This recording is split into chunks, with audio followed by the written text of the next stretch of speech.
Name and town, please.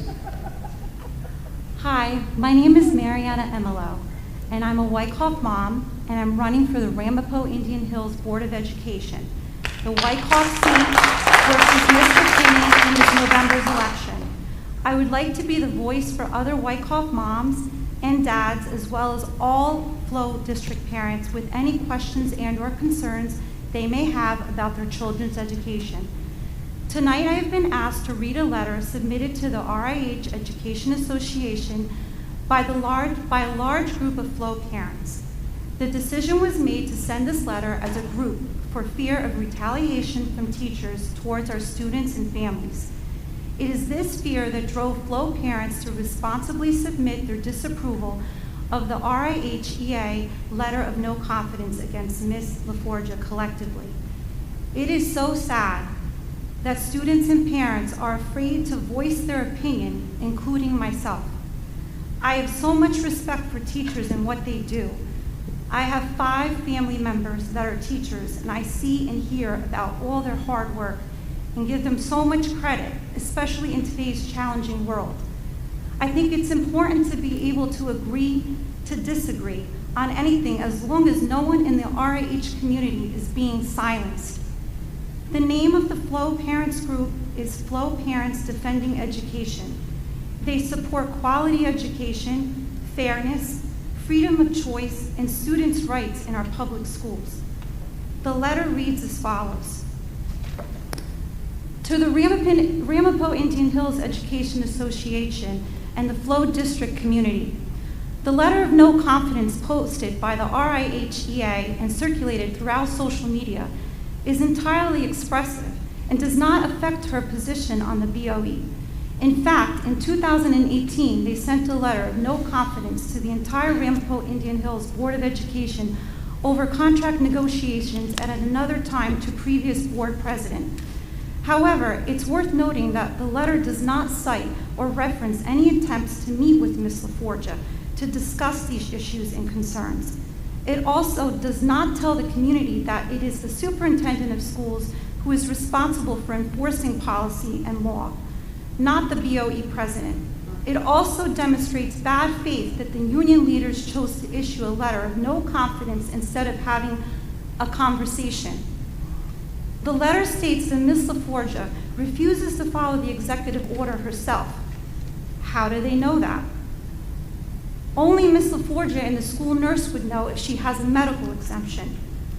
The reference policy 1648 expired when the New Jersey state of emergency was eliminated by the governor. Policy 1648 does not stand in place of a missing policy.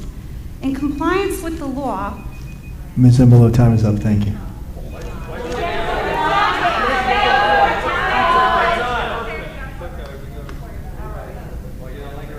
Ardith Cardenas from Franklin Lakes, and I'm going to continue what she was saying. In compliance with the law, Sorry, the can Board you of say, Education... excuse me, can you just state your name again? Sure, time is going. My name is Ardith Cardenas. I'm from Sunset Terrace in Franklin Lakes. Go ahead. In compliance with the law, the Board of Education is working on the 21-22 policy, which has not yet been approved as announced at the Board of Ed meeting last time. A proposed policy was posted to the Board of Ed website on August 20, 2021. Much like the curriculum director, Mr. Sutherland's proposed changes to the curriculum, a new policy does not go into effect until the board votes on it. RIH Board Counsel, Mr. Fogarty, was present at the meetings in question, and we did not hear him provide instruction on masking laws. The Board of Ed president is a policymaker and unpaid volunteer. Ms. LaForgia doesn't have the legal ability to enforce law or policy. Board presidents do not run the schools. This is wholly the responsibility of the administration and superintendent and can be enforced by our board council. The first draft of the masking policy has been available to both the public and teachers since August 20. Since then, there have been 2 subsequent board meetings where the RIHEA could have voiced concerns and comments, and they did not. On the other hand, countless parents participated in these meetings and expressed theirs. Teachers union leaders voted to impeach our board president less than 36 hours after the August 30 meeting, whereas Ms. LaForgia voted no to the proposed changes to the curriculum and the renewing of a contract of an English teacher who was previously disciplined for conducting an illegal student survey and engaging the 9th grade student boys in reciting sexually charged text from a book. Multiple sources shared that the union leaders did not ask their members if they agreed with the letter.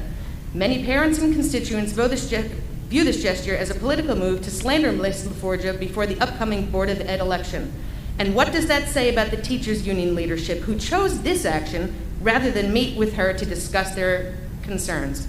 Coincidentally, not long before this letter was delivered, a local school social justice group created a petition to unseat our board president that triggered the Flow parent community to publish an opposing petition. This petition currently has over 400 signatures and counting in less than a week.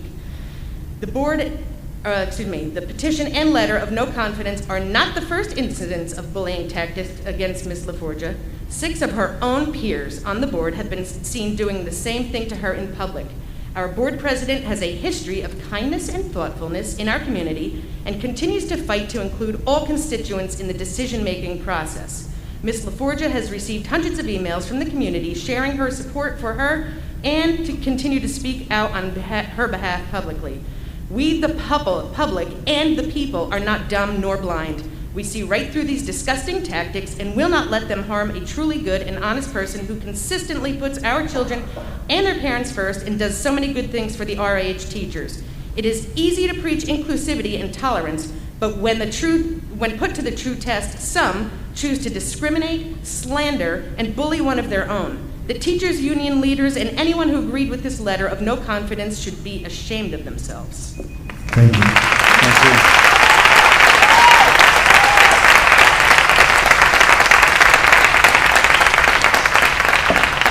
you. Name in town, please.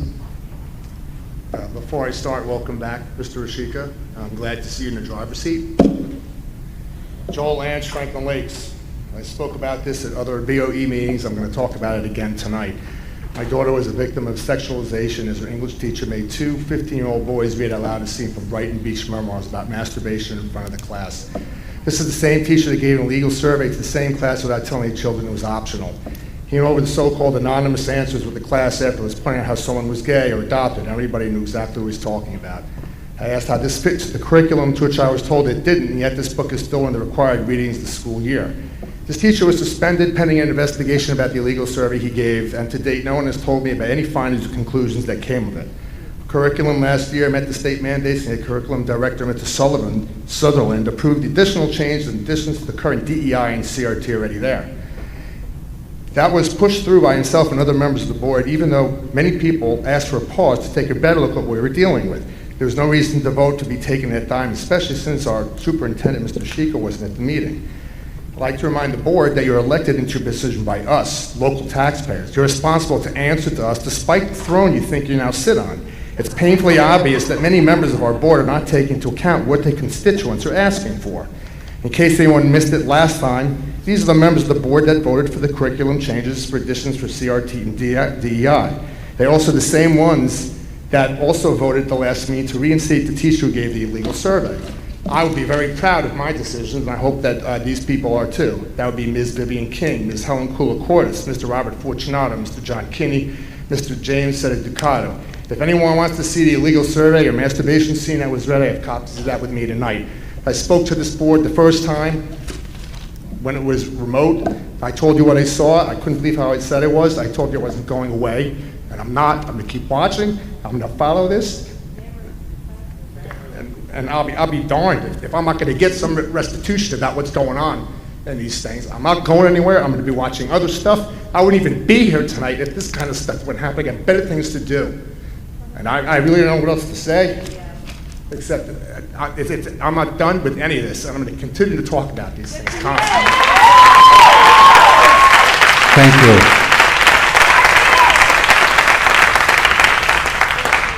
Please state your name and town. Rosa Riato, Wyckoff.